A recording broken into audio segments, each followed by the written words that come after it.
हमारे देश में हर दूसरा व्यक्ति जिसे डायबिटीज है, उसे यह तक पता नहीं होता कि वह इस बीमारी से गुजर रहा है। यही इस बीमारी की सबसे खतरनाक बात है। जब तक आपको इसका पता चलता है, तब तक शरीर के अंदर बहुत कुछ बदल चुका होता है। आंखों की रोशनी कमजोर होने लगती है, किडनी पर असर पड़ना शुरू हो जाता है और नसों में नुकसान धीरे धीरे बढ़ने लगता है। डायबिटीज कोई अचानक आने वाली बीमारी नहीं है, बल्कि यह धीरे धीरे शरीर में अपनी जगह बनाती है, बिल्कुल एक खामोश मेहमान की तरह जो बिना शोर किए आपके शरीर को अंदर से कमजोर करता रहता है। आज हम उन संकेतों को समझेंगे जो आपका शरीर पहले से ही आपको देता है, लेकिन अक्सर हम उन्हें नज़रअंदाज कर देते हैं। इसके लिए आपको किसी लैब टेस्ट या सुई की ज़रूरत नहीं है, बस आपको अपने शरीर की भाषा समझनी है। हमारा शरीर जब भी खाना खाता है, उसे ग्लूकोज में बदल देता है। यही ग्लूकोज हमारी ऊर्जा का मुख्य स्रोत होता है। लेकिन इस ग्लूकोज को कोशिकाओं तक पहुंचाने के लिए इंसुलिन की ज़रूरत होती है, जो पैनक्रियाज बनाता है। इसे ऐसे समझिए जैसे इंसुलिन एक चाबी है और हमारी कोशिकाएं ताले की तरह हैं। जब चाबी सही काम करती है, तो ग्लूकोज अंदर जाकर ऊर्जा देता है। लेकिन डायबिटीज में या तो ये चाबी कम बनती है या फिर ताले में जंग लग जाती है, जिससे ग्लूकोज अंदर नहीं जा पाता और खून में ही जमा होने लगता है। यही जमा हुआ ग्लूकोज धीरे धीरे शरीर के अलग अलग हिस्सों को नुकसान पहुंचाने लगता है और संकेत देना शुरू करता है।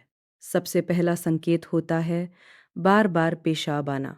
सामान्य स्थिति में किडनी ग्लूकोज को वापस खून में भेज देती है, लेकिन जब शुगर लेवल बहुत ज़्यादा बढ़ जाता है, तो किडनी उसे रोक नहीं पाती और वो पेशाब के ज़रिए बाहर निकलने लगता है। इसके साथ ही शरीर का पानी भी बाहर निकल जाता है, जिससे आपको बार बार बाथरूम जाना पड़ता है। खासकर अगर आप रात में कई बार उठ रहे हैं, तो ये एक बड़ा संकेत हो सकता है। इसके साथ ही दूसरा संकेत है लगातार प्यास लगाना। जब शरीर से पानी बाहर निकलता है, तो दिमाग डिहाइड्रेशन का सिग्नल देता है और आपको बार बार पानी पीने की इच्छा होती है। यह सामान्य प्यास नहीं होती, बल्कि ऐसा लगता है जैसे गला अंदर से सूख रहा हो और पानी पीने के बाद भी राहत नहीं मिलती। तीसरा संकेत है बार बार भूख लगना। कई लोग कहते हैं कि वे भरपेट खाना खाते हैं, लेकिन फिर भी थोड़ी देर बाद उन्हें बहुत ज़्यादा भूख लगने लगती है। ऐसा इसलिए होता है क्योंकि जो ग्लूकोज आप में खाया है, वह खून में तो मौजूद है, लेकिन कोशिकाओं के अंदर नहीं जा पा रहा। शरीर की कोशिकाएं ऊर्जा के लिए तरस रही होती है और दिमाग को सिग्नल भेजती है कि हमें और खाना चाहिए। इसके बाद एक ऐसा संकेत आता है जिसे बहुत लोग सिर्फ स्किन की समस्या समझ लेते हैं। गर्दन, बगल या जांघों के बीच की त्वचा का काला और मोटा हो जाना। यह सिर्फ टैनिंग नहीं है, बल्कि यह इस बात का संकेत है कि शरीर में इंसुलिन का स्तर असामान्य रूप से बढ़ा हुआ है और शरीर इंसुलिन के प्रति रेजिस्टेंस विकसित कर रहा है। इसके अलावा पैरों में झंझनाहट, जलन या चींटियां रेंगने जैसा एहसास भी एक शुरुआती चेतावनी हो सकता है। हाई शुगर धीरे धीरे नसों को नुकसान पहुंचाती है, जिससे संवेदनाएं प्रभावित होने लगती है। आंखों का धुंधला दिखना भी एक आम संकेत है, क्योंकि शुगर आंखों के लेंस में बदलाव लाती है और उसकी फोकस करने की क्षमता को प्रभावित करती है। कई बार छोटे छोटे घाव भी जल्दी ठीक नहीं होते, क्योंकि हाई शुगर बैक्टीरिया को बढ़ावा देती है और ब्लड सर्कुलेशन को धीमा कर देती है, जिससे घाव तक सही मात्रा में ऑक्सीजन और पोषक तत्व नहीं पहुंच पाते। कुछ लोगों का वजन अचानक कम होने लगता है, जिसे वे अच्छा समझ लेते हैं, लेकिन यह शरीर के लिए एक खतरे का संकेत हो सकता है। जब शरीर को ग्लूकोज से ऊर्जा नहीं मिलती, तो वह मांसपेशियों और फैट को तोड़कर ऊर्जा बनाना शुरू कर देता है। इसी के साथ मसूड़ों से खून आना, सांस से अजीब गंध आना और मुंह में संक्रमण बढ़ना भी शुगर बढ़ने का संकेत हो सकता है। इतना ही नहीं, दिमाग पर भी इसका असर पड़ता है। ध्यान लगाने में दिक्कत, चीजें भूलना, चिड़चिड़ापन और मूड स्विंग्स जैसी समस्याएं भी दिखाई देने लगती है। ये सभी संकेत मिलकर एक बात साफ करते हैं कि आपका शरीर अंदर ही अंदर संघर्ष कर रहा है और आपको समय रहते चेतावनी दे रहा है। अगर आप इन संकेतों को पहचान लेते हैं, तो आप बड़ी बीमारियों से बच सकते हैं। इसलिए अगर आपको इनमें से कुछ भी महसूस हो रहा है, तो इसे हल्के में ना लें और समय रहते जांच ज़रूर करवाएं।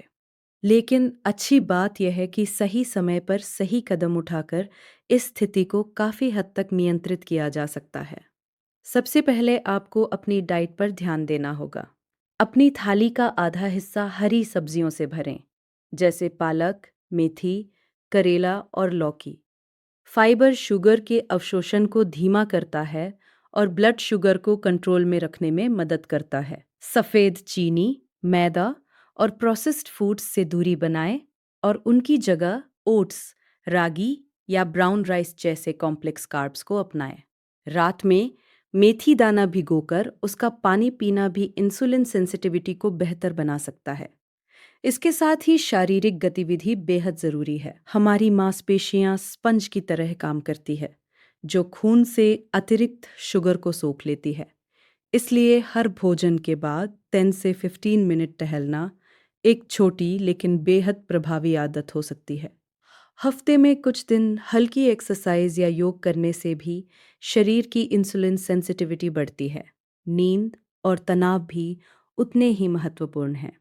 अगर आप पर्याप्त नींद नहीं लेते, तो शरीर में कॉर्टिसोल हार्मोन बढ़ता है, जो सीधे ब्लड शुगर को बढ़ाता है। इसलिए रोजाना 7 से 8 घंटे की नींद लेना जरूरी है। साथ ही तनाव को कम करने के लिए प्राणायाम, मेडिटेशन या गहरी सांस लेने के अभ्यास को अपनी दिनचर्या में शामिल करें। याद रखिए, डायबिटीज कोई सजा नहीं है, बल्कि यह आपके शरीर का एक संकेत है कि अब आपको अपनी लाइफस्टाइल बदलने की ज़रूरत है।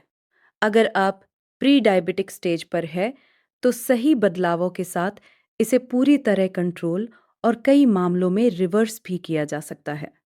सबसे ज़रूरी है जागरूकता और समय पर कदम उठाना। अपने शरीर की सुनिए, उसे समझिए और उसे वह देखभाल दीजिए जिसकी उसे ज़रूरत है।